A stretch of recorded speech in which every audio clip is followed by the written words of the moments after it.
睾固酮是人体分泌重要的荷尔蒙，会随着年纪、日常的生活有关系。奇美医学中心毕业外科医师谢坤林表示，睾固酮低下就亲像是男性的健康核心，伊甲真侪慢性病，包括代谢症候群、三高、肥胖，甚至困眠障碍拢有影响。因此，奇美医学中心对2023年甲营养科来合作。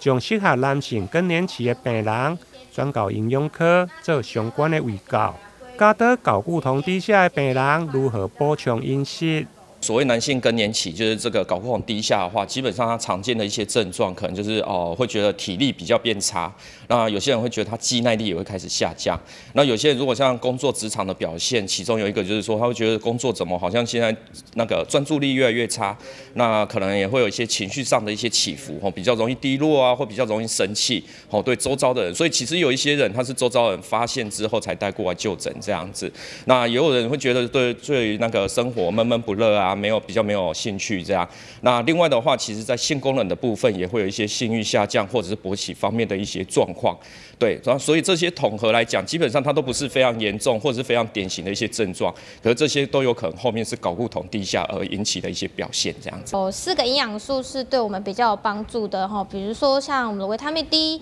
锌，还有精氨酸跟我们的 Omega-3 脂肪酸。那 D 的话呢，它就可能存在于像我们的一些肉类啊，或者是说像我们的奶类啊、蛋类制品这些都有。那锌的话，在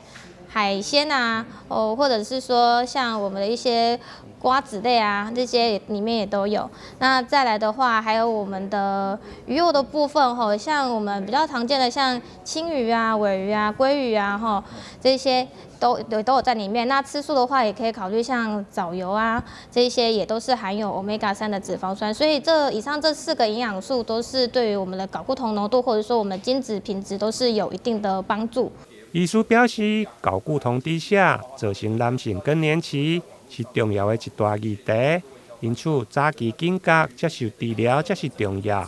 民众如果想要进一步了解是毋是有睾固酮低下，会用透过美国圣路易大学老化男人睾固酮低下的问卷来做自我检测，或者是到泌尿科来抽血做确定的诊断。台南新闻英根采访报道。